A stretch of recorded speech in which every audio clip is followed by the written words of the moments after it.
Hello dear student, myself Mohammad Imran Ansari. Dear student, today we will discuss about genetics and आज हम लोग part 2 के बारे में बात करेंगे. ठीक है कि जेनेटिक्स के फादर कौन है. तो चलिए हम लोग स्टार्ट करते हैं वीडियो को. Dear students, you can see this is Gregor John Mendel. ठीक है, ये ग्रेगर जॉन मेंडल हैं जिनको फादर ऑफ जेनेटिक्स के नाम से जाना जाता है. ठीक है, इन्होंने ही जेनेटिक्स के बारे में अच्छे से स्टडी किया था और 7 इयर्स में 7 कैरेक्टर के बारे में अच्छे से इन्होंने स्टडी करके फिर ये जेनेटिक्स के फादर बन गए. ठीक है, तो आइए हम लोग इनके बारे में अच्छे से जानते हैं कि क्या आखिर है ये और कितने ये मटर के पौधे पे ही अपना एक्सपेरिमेंट क्यों किए थे और कब किए थे. आइए पहले हम लोग इसको जान लेते हैं. Mendel conducted some hybridisation experiment on garden pea. Mendel ने अपने कुछ एक्सपेरिमेंट को किया था गार्डन पी पर. ठीक है, जिस गार्डन पी का नाम है बच्चों पाइसम सटाइवम, जिन्होंने अपना जो डिस्कवर है बच्चों लगातार 7 इयर्स तक किया था, 7 सालों तक किया था. 1856 से लेकर 1863 तक ये अपने स्टडी को गार्डन पी पर किए थे और 7 पेयर कैरेक्टर के बारे में इन्होंने डिटेल स्टडी किया था. ठीक है, वो 7 पेयर कैरेक्टर क्या हैं तो आइए उसके बारे में हम लोग जानते हैं बच्चों. ठीक है, आइए लेट्स हम लोग स्टार्ट करते हैं. 7 कैरेक्टर कौन कौन से थे तो आप लोग यहाँ पर देख सकते हैं कि कौन कौन से 7 पेयर कैरेक्टर हैं बच्चों. आप देख सकते हैं यहाँ पे कुछ कैरेक्टर हैं. Stem height, flower position, colour flower colour, pot shape, pot colour, seed shape and seed colour. तो डियर स्टूडेंट्स, इसमें देखेंगे आप 2 तरह के कैरेक्टर हैं. Contrasting trait, dominant and recessive. And you know very well, dominant character जो अपने आप को नेक्स्ट जनरेशन में शो करता है उसे डोमिनेंट कहते हैं और जो अपने आप को नेक्स्ट जनरेशन में शो नहीं कर पाता है उसे बच्चों रिसेसिव कैरेक्टर कहा जाता है. तो इसमें 2 तरह के कैरेक्टर हैं, first dominant character and second recessive character. तो first of all we will discuss about stem height, मतलब तने की जो हाइट है, लंबाई है, वो कैसी कैसी होती है. तो सबसे पहले बच्चों यहाँ पर आप देख सकते हो कि तने की जो लंबाई है वो टाल है. टाल अगर होगा तो डोमिनेंट, मीन्स ये टालनेस जो है डोमिनेंट होगा, मीन्स नेक्स्ट जनरेशन में ये शो होगा इसका कैरेक्टर. एंड जो आप देख रहे हैं ड्वार्फ, मतलब जो बौनापन का लक्षण है, ये नेक्स्ट जनरेशन में बच्चों के अंदर तो होगा बट ये शो अपने आप को एक्सप्रेस नहीं कर पाएगा, यानी कि ये छिपा रहेगा. ठीक है बच्चों. दूसरा बच्चों हम लोग बात करेंगे फ्लावर पोजीशन, यानी कि पुष्प की स्थिति. तो एक होता है एक्सियल. अगर बच्चों एक्सियल होगा देन ये जो होगा बच्चों ये डोमिनेंट होगा और अगर बच्चों टर्मिनल होगा तो ये होगा रिसेसिव कैरेक्टर. ओके, आप यहाँ पे फिगर के द्वारा भी देख सकते हो. फ्लावर कलर क्या होता है बच्चों, फ्लावर कलर में आप देखेंगे वायलेट. ठीक है ना, वायलेट कलर का होगा तो बच्चों ये डोमिनेंट है. अक्सर जो फ्लावर कलर होता है आप देखे होंगे, जो पी यानी मटर का जो पौधा होता है उसमें जो फ्लावर होता है वायलेट कलर का होता है. ठीक है, बैंगनी कलर का. और जो वाइट कलर का होता है ये इसका रिसेसिव कैरेक्टर है, यानी कि ये अप्रभावी लक्षण है. पॉट शेप का मतलब होता है फली का आकार. इनफ्लेटेड का मतलब होता है बच्चों फैला हुआ. ये देख सकते हैं आप लोग, ये फैला हुआ है. और कॉन्स्ट्रिक्टेड का मतलब होता है सिकुड़ा हुआ, यानी कि जो कॉन्स्ट्रिक्टेड आप देख रहे हैं ये एक तरह का रिसेसिव कैरेक्टर है, यानी कि आगे आने वाले जनरेशन में ये कैरेक्टर ठीक से शो नहीं कर पाएगा अपने आप को. पॉट कलर का बात करेंगे. ठीक है, फली का कलर कैसा होता है तो ग्रीन अगर होगा बच्चों तो ये डोमिनेंट है और अगर येलो होगा देन इट इज़ रिसेसिव. आप देख सकते हैं this is green colour, it is dominant. Okay, and this is yellow colour, it is recessive character. Okay, next हम लोग देखेंगे सीड शेप, यानी कि जो सीड का आकार है, यानी कि बीज का आकार किस तरह से होता है. राउंड मतलब होता है बच्चों गोल होगा तो ये डोमिनेंट है. एंड रिंकल्ड होगा यानी कि ये झुर्रीदार है, यानी कि ये अप्रभावी लक्षण है, रिसेसिव कैरेक्टर है. अब बच्चों सीड कलर के बारे में हम लोग बात करेंगे. सीड कलर क्या होता है, सीड कलर का मतलब होता है जो बीज है उसका रंग कैसा होगा. तो बच्चों अगर येलो होगा, येलो तो ये डोमिनेंट है, यानी नेक्स्ट जनरेशन में येलो कलर के ही आपको फ्लावर दिखाई देंगे. सीड के जो कलर है वो येलो कलर के ही दिखाई देंगे। एंड ग्रीन जो है ये बच्चों है रिसेसिव, इसलिए ग्रीन वाला जो पार्ट है ये पूरी तरह से छिपा हुआ रहेगा। बच्चों यही 7 कैरेक्टर के बारे में मेंडल ने अपना पूरा स्टडी 7 ईयर्स तक किया था। तो इसको आप लोग अच्छे से समझ लीजिए कौन कौन से कैरेक्टर थे। ठीक है, पहले साल में वो स्टेम का हाइट के बारे में स्टडी किए थे, दूसरे साल में फ्लावर पोजीशन, तीसरे साल में फ्लावर कलर, फोर्थ ईयर में पॉट शेप, फिफ्थ ईयर में pot colour and six year में सीड शेप एंड 7 ईयर में सीड कलर। इन्होंने 7 साल में 7 ही कैरेक्टर के बारे में अच्छे से स्टडी किया था। समझ में आ गया? और ये बहुत अच्छे से स्टडी किए थे बच्चों, और अपना स्टडी करने के बाद से ये एक स्टैटिक्स बना के उस पर नोट किया करते थे। समझ में आ गया? चलिए हम लोग बच्चों आगे बढ़ते हैं।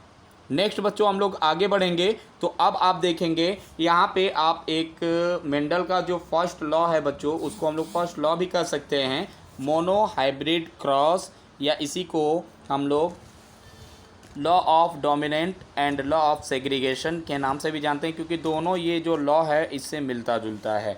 बच्चों इसमें हम लोग क्या करेंगे तो आप ध्यान से समझते चलिएगा। मोनो हाइब्रिड क्रॉस में और cross involving 2 plant different in 1 character pair. ठीक है, मतलब कि अगर बच्चों हम लोग मटर के जो पौधे हैं, ठीक है, इसके एक जोड़ी इसके विपरीत लक्षण के बारे में अगर हम लोग स्टडी करेंगे, इसको मोनो हाइब्रिड क्रॉस यानी एक संकर संकरण कहेंगे। जैसे कि बच्चों यहाँ पर ध्यान दीजिए, एक हम लोग लंबा पौधा लेंगे यानी पेयर में लेंगे, कैपिटल टी। हमेशा आपको बता दे रहा हूँ, जो हमेशा जो पेयर में लेते हैं यानी जो डोमिनेंट कैरेक्टर होता है वो हमेशा कैपिटल में ही लिया जाता है, और जो ड्वार्फ होता है यानी कि बौना होता है यानी जो रिसेसिव होता है उसको हमेशा, यानी कि जो इम्प्योर जो प्योर होता है, मतलब कि जो पूरी तरह से रिसेसिव आगे जनरेशन में होने वाला है उसको हम लोग, यानी जो रिसेसिव कैरेक्टर है उसको स्मॉल में लेते हैं। डोमिनेंट को कैपिटल में लेंगे और रिसेसिव को स्मॉल में लेंगे। अभी सबको समझ में आ जाएगा। Mendel cross tall and dwarf pea plants to study the inheritance of one gene. एक जीन के स्टडी करने के लिए इन्होंने कैपिटल टी स्मॉल टी यानी लंबे और बौने पौधे के बीच क्रॉस कराया था। ठीक है, तो आइए यहाँ पर हम लोग आगे देखते हैं कौन कौन सा था। तो देखिए यहाँ पे क्रॉस बिटवीन टाल प्लांट एंड ड्वार्फ प्लांट। ठीक है, दोनों के बीच में क्रॉस हुआ, तब क्या हुआ, फिर येलो एंड ग्रीन कलर के बीच में क्रॉस हुआ। तो आप बताइए बच्चों, येलो अगर मान लीजिए और ग्रीन कलर का अगर है इसका जो सीड है, तो येलो तो है डोमिनेंट है, तो आगे आने वाले जो भी कैरेक्टर होंगे वो डोमिनेंट ही दिखाई देंगे, यानी ऑफ स्प्रिंग के अंदर।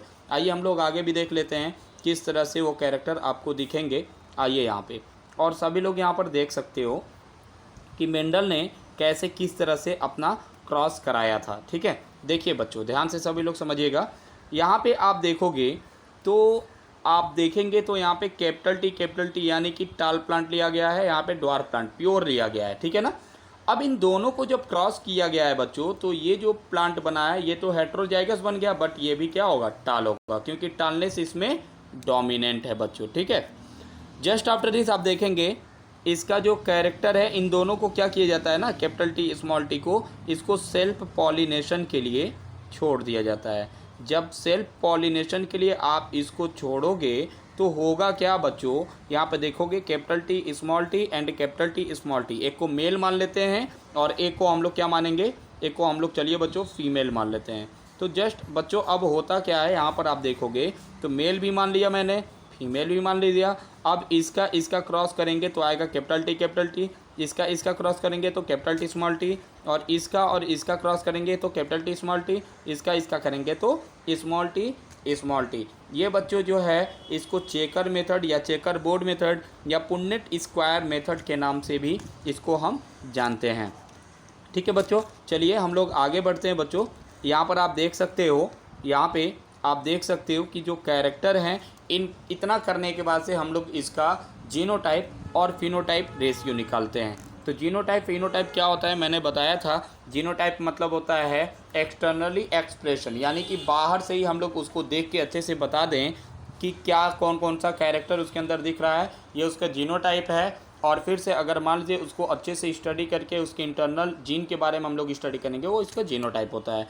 तो बच्चों जो यहाँ से ये पौधा मिला है हमको, पहली बात तो यहाँ पर आप देख सकते हैं, पहले हम लोग कैपिटल टी स्मॉल टी यानी प्योर प्लांट हम लोग लेके यहाँ पे क्रॉस कराए थे, तो हमको इस तरह से प्लांट यानी हाइब्रिड प्लांट दिखाई दिए थे, ठीक है, हेट्रोजाइगस प्लांट दिखाई दिए थे। अब इसका जब हम लोग कैरेक्टर का क्रॉस कराए थे तो आप देख सकते हैं कैपिटल टी स्मॉल टी और स्मॉल टी यानी 3 तरह के कैरेक्टर आपको यहाँ पे दिख रहे हैं। एक तो पूरी तरह से लंबा है और 2 लंबे तो हैं लेकिन उसमें रिसेसिव कैरेक्टर भी जुड़ा हुआ है, और एक जो है पूरी तरह से बौना है। तो सबसे पहले इसमें बच्चों हम लोग फिनोटाइपिक रेशियो निकालते हैं। फिनोटाइपिक मतलब दूर से ही आप देख के बता दीजिए कितने लंबे पौधे आपको दिख रहे हैं। तो साथ साथ देखिए, एक पौधा ये भी लंबा है, ये भी लंबा है, ये भी लंबा है, क्योंकि हम लोग बाहर से ही देख के बता रहे हैं, यानी कि 3 पौधे लंबे हैं तो हो जाएगा ये 3:2। एक जो आपको दिख रहा है ये बौना है अकेले, यानी 3:1। लेकिन बच्चों अगर हम लोग जीनोटाइपिक रेशियो निकालेंगे तो जीनोटाइपिक रेशियो में आप जब देखोगे तो यहाँ पे जो आपको दिख रहा है, यहाँ पे यानी कि पूरी तरह से कौन लंबा है और कौन पूरी तरह से लंबा नहीं है और कौन पूरी तरह से बौना है, इसको अच्छे से हम लोग देखेंगे। तो टाल पूरी तरह से टाल कौन सा है, एक पौधा है यानी होमोजाइगस एक।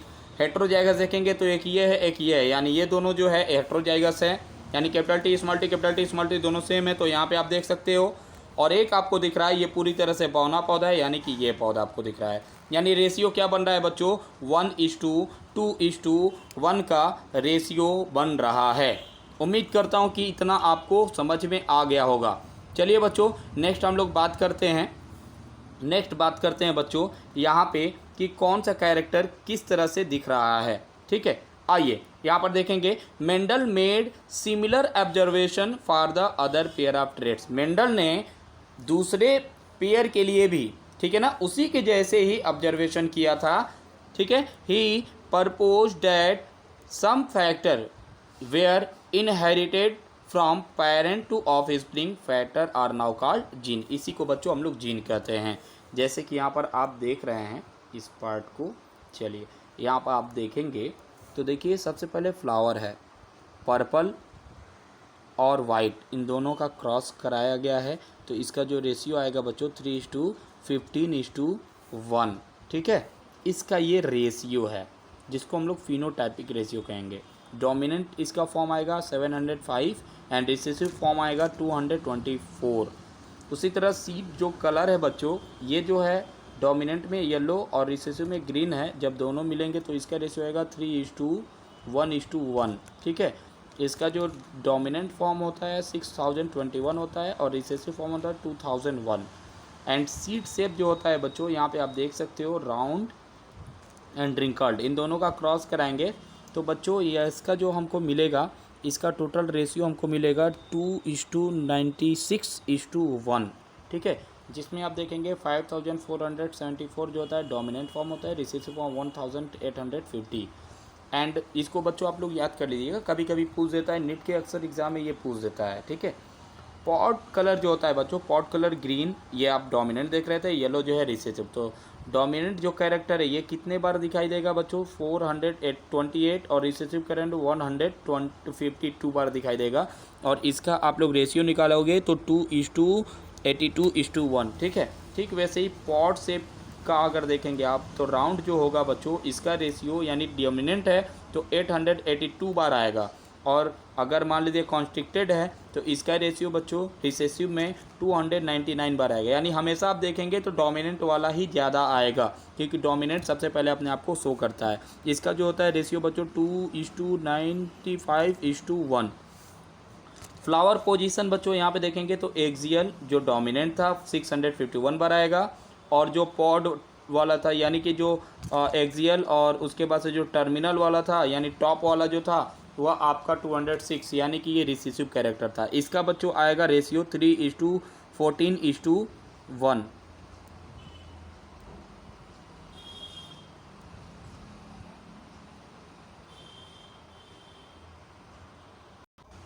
जस्ट बच्चों आप यहाँ देखेंगे प्लांट हाइट जो है, यहाँ पे आप देखेंगे जो टाल है ये डोमिनेंट था, रिसेसिव जो है आपका ड्वार्फ वाला यहाँ पर है बौनापन। ठीक है, तो आप देखेंगे टालनेस डोमिनेंट 787 बार आएगा और जो रिसेसिव है 277 बार आएगा, जिसका रेशियो आएगा 2:84:1। ठीक है डियर स्टूडेंट्स, आज के लिए इतना ही। Thank you for watching this video.